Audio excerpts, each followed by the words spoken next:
Tonight, we will have the story on a transgender boy that is attending the American Legion's summer program. Also, we'll have updates on a severely decomposed body found in Des Moines. And I will have your updates on all things Cyclone sports. The snow is finally on the way out. Is the cold air, though? We'll talk about that coming up. Meantime, Newswatch starts now.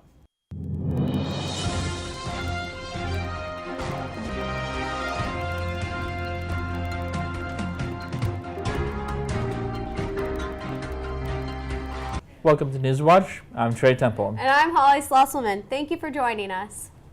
An Eastern Iowa transgender boy will be attending an American Legion summer program called Boys State. Emmett Cummings, who is transitioning into a male, was selected by the Center Point chapter of the American Legion to attend Boys State. The State Legion Board later denied his application, saying transgender boys weren't allowed. The board announced last Friday that they will make an exception for Cummings, but the Legion did not go further to change its rules for all transgender boys. A woman was stabbed today by her partner in Des Moines. According to police, the incident happened around 9:30 a.m. It is reported that an argument happened between the two, escalated and resulted in the stabbing. The victim received minor injuries and was not hospitalized. 22-year-old Elia Welch has been charged with domestic assault with a weapon and was held on a $2,000 bond at Polk County Jail. 15 syringes and a scale were found in Wakefield Woods over the weekend. Deputies received a call on Saturday from a person who had found the syringes and the scale while walking her dog along a path in the woods near the intersection of East 190th Street and North Dayton Avenue. Lieutenant Leanna Ellis of Story County's Sheriff's Office stated that no substance was found near the items, but the combination of the syringes and scale does imply the use of illicit drugs. Story County officials are encouraging everyone to report suspicious activity in the area. A severely decomposed body was found Sunday. The body was discovered near the river on the Des Moines south side. The body has been identified as an adult male who had long hair. According to police, Sergeant Paul Pozrisky stated that the individual has strong characteristics of a homeless person, although that will not be confirmed until after the medical examiner's report. At this time, police say this will be treated as a murder until they should determine it should be handled differently. The Iowa House voted yesterday to pass a bill that would limit the liability of bars and restaurants in drunk driving accidents. The dram shop bill passed by a 61-36 vote. Floor Manager Brian Best introduced an amendment to the bill that raises the proposed cap to $250,000 per person and allows injuries the option of making an even higher award. The original bill would have capped at $175,000. Many representatives are against the bill, saying that even though this amendment has made it better, it is still a bad bill. Stay tuned for more Newswatch after these messages. You're watching Newswatch. So, I'm kind of new here, but I've noticed a trend. My human does this funny thing where she goes around and gets all my toys, and then she hides them in that basket by the door. But it's always the same basket, and it's always in the same place. And then she acts so surprised when I find them, but, she's putting them in the same basket. Again. It's like, hello, that's where you put it last time. You were the worst at hide and go seek. Many schools in Oklahoma remained closed for a second day as teachers rallied for higher pay and education funding today. Oklahoma is one of the many Republican-led states that has teachers rebelling. Governor Mary Fallin signed legislation last week that granted teachers a 15 to 18% pay raise. However, some educators that haven't seen a pay increase in 10 years say that isn't good enough and walked out. A Florida high schooler is being charged with animal cruelty. According to deputies, a student from University High School broke into the chicken campus coop over the weekend and bit the head off of a chicken. The high school says the chicken was a part of a display for a farm-to-table event. David Gymnasics has been released to his parents and will appear in court on Wednesday. A woman allegedly shot and injured 3 people at YouTube's headquarters in San Bruno, California this afternoon before taking her own life. The injured were sent to Zuckerberg San Francisco General Hospital and Trauma Center. Authorities do not believe this was an act of terrorism, but a case of domestic or workplace violence. Police have stated that the investigation has only begun and that the details of why the woman attacked are still unclear. Synthetic cannabinoids have been tied to 56 cases of severe bleeding. This includes 2 deaths across the Chicago area and central Illinois. All of the cases have required hospitalization. 9 cases have been tested positive for bromphyllitis, also known as rat poison. According to the Illinois Department of Public Health, officials warn that anyone who has reactions to synthetic cannabinoids should immediately call 911 or be taken to an emergency department.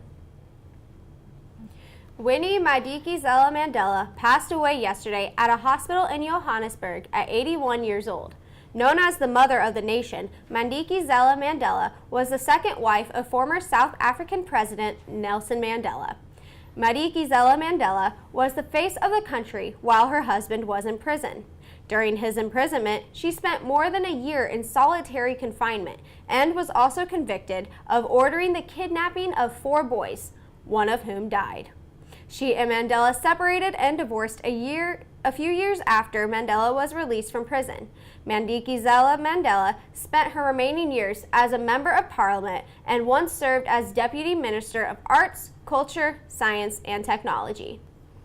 Stay tuned. After the break, we will have Zane Satre with our weather report. Food. It nourishes, brings us together, and adds flavor to life. That's why it's important to wash hands, surfaces, and fresh produce. Keep raw meat, poultry, and seafood separate from ready-to-eat foods like fruits and vegetables. And cook to proper temperatures using a food thermometer. Enjoy! And refrigerate leftovers within 2 hours. For more tips on safely preparing foods, visit homefoodssafety.org.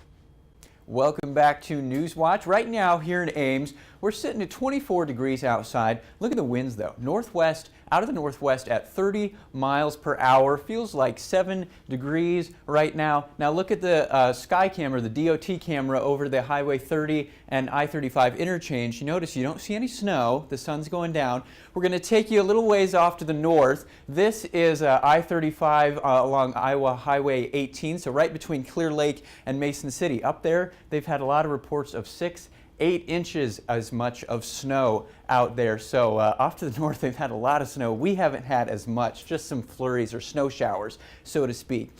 Satellite and radar right now, just the snow is off to our north and east, moving out. All we have left is just some cloud cover for the most part. However, we have fairly strong winds, and then because of that snow showers left over, we have a winter weather advisory, kind of the middle part of Iowa, Fort Dodge, Iowa Falls, kind of between Highway 30 and Highway 3, and then off to the north where they've had more snow, still a winter storm warning through 1 a.m. tomorrow mornings. But that'll wrap up the, actually this system is pretty big. You've got snow off to the northeast, across the Great Lakes in Wisconsin. Severe weather is actually wrapping down to the south through the Ohio River Valley into parts of the southeast. They've actually had tornado reports in Illinois, Kentucky, and Ohio so far today. So a lot of active weather across the country. Now, here in Iowa, our main issue tonight is just going to be these wind speeds. So look at this is what we've got right now. Wind speeds in the 30 mile per hour range across much of the state, 20 to 30 miles per hour.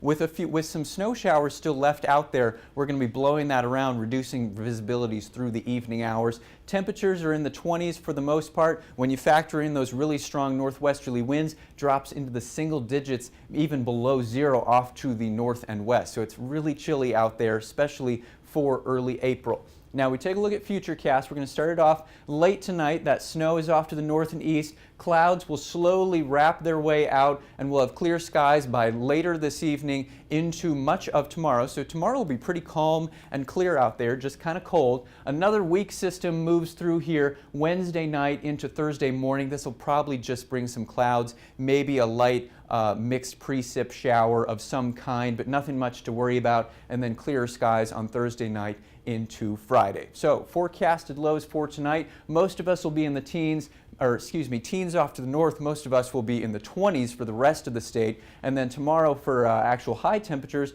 we'll get up into the 30s, maybe crack 40 down in southern Iowa. Your forecast for Ames tonight, cold and blustery, 14 degrees. It'll feel like the single digits out there with those northwesterly winds blowing around, gradual clearing. Tomorrow, mostly sunny. Our high will be about 36. That's actually a lot closer to our average low for early April, so we should get up into the mid-50s normally. We're not going to get anywhere close to that tomorrow. After Wednesday, clouds on Thursday and Friday, much colder on Friday into the weekend. The end of the weekend doesn't look so hot right now. Good chances of maybe some wintry precipitation coming in there, but the big story with this forecast is just it's going to be cold. It's not going to feel like spring yet. We're going to get into mid-April and it's still going to feel like January basically. So it'll be like January 75th out there, so to speak. Anyway, we'll have much more Newswatch coming up. Michael has sports right after this.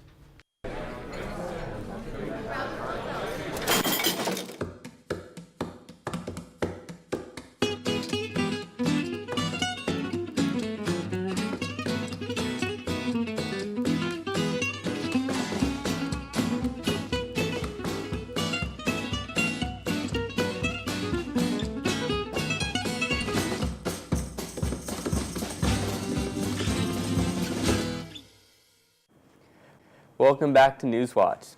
The Cyclone Gymnastics team is preparing for their biggest meet of the season this weekend. The gymnastics team will be competing in the NCAA Gymnastics Championship Regional in Minneapolis. The Cyclones qualified ranked as the number 28th team in the country, and they will be competing against 3 top 15 opponents, including Oklahoma, Denver, and Kentucky. In order to qualify for the national championship, the Cyclones must finish in the top 2 in their regional, where the Cyclones entered the regional led by Haley Young, who led the team to their highest RQS score since 2006. In other Cyclone sports news, the softball team continues to struggle in the early portion of their Big 12 slate. The Cyclones' conference record dropped to 1-5 after being swept at home by Texas last week, and those 3 losses dropped their overall record to 18-21. The Cyclones will get another shot this weekend with a 3-game set against Oklahoma starting on Friday. The volleyball team had their first match of the spring season last Thursday in a match against Creighton in Omaha. The Cyclones split the match with a 2-2 draw. The Cyclones won sets 2 and 3 behind strong efforts from Josie Herbst and Jess Shaban. Both finished with a team leading 11 kills. Despite at one point holding an 8-point lead in the final set, Creighton was able to rally to force the draw with a 25-23 victory. The Cyclones will be at Hilton Coliseum this Saturday for their spring tournament, as they will play host to Drake and Wayne State. The Iowa State women's golf team finished tied for second place today in the Bruzzies Challenge, with the third and final round taking place earlier. After 2 rounds, Iowa State was in second out of 15 teams and just 4 shots back of the leaders, Texas A&M. But the Cyclones weren't able to catch them after finishing just 2 shots back of the Aggies, and the Cyclones were coming off a third-place finish where they defeated number 11 ranked Northwestern. This was the team's final tune-up before the Big 12 Championship down in Dallas in a couple weeks. The men's golf team, however, is currently preparing for their Cyhawk matchup next weekend, as that will be their final regular season invitational. The Hawkeye Invitational will take place April 14th through the 15th. The men's team is trying to ride off their momentum from the past month, as they are coming off a 1st and 4th place finish in their last 2 tournaments. Villanova won their 2nd national championship in 3 years with double-digit wins over both Kansas and Michigan. I would like to take this time to remind the viewers of a prediction I made on Insiders last week previewing the Final Four with Lester Maricia and Zach Williamson. This team is a good basketball team that they're just running through quality team after quality team. And I think Villanova's just too good. I think Kansas has looked vulnerable at times in this tournament. They definitely look good against Duke, but they've looked vulnerable at times. Villanova, to me, has just looked like it's looked like the best team in the tournament. And so I'm going to pick Villanova to win the national championship. Now, I'm not saying I'm smarter than all the sportscasters here at ICTV, but Les Maricia did pick KU. Les, I'm just saying this is what you get when you pick the Jayhawks. Stay tuned after these messages. You're watching Newswatch. Did you know 2.4 million loving cats and dogs in shelters and rescues need our help to find a home? Let's go to the shelterpetproject.org and meet if you are in a shelter near you. Harlow, oh, she's one great listener who loves to hear all your stories. My kind of cat. Cerulo is a sweet, goofy boy who's eager to please. Sounds just like another dog I know. So go to the shelterpetproject.org, search your local shelters and rescues, and go for a cuddle with your next best friend. Adopt. Welcome back to Newswatch.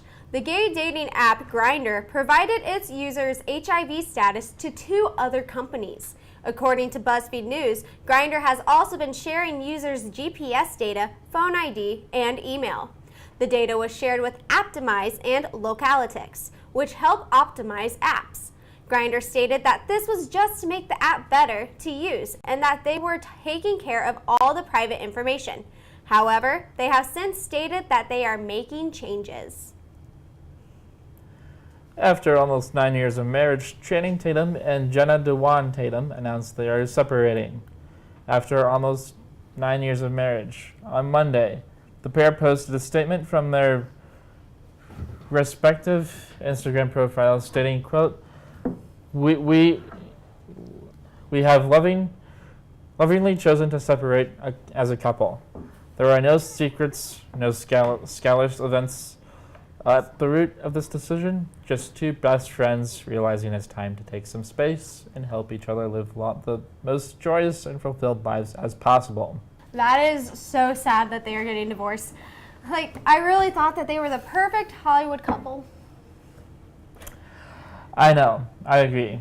Well, that's all that we have for tonight's edition of Newswatch. Tune in Thursday for more news, weather, and sports. And don't forget to follow us on Facebook, Instagram, and Twitter at ISUTV. Be kind, be safe, and have a good night, Ames.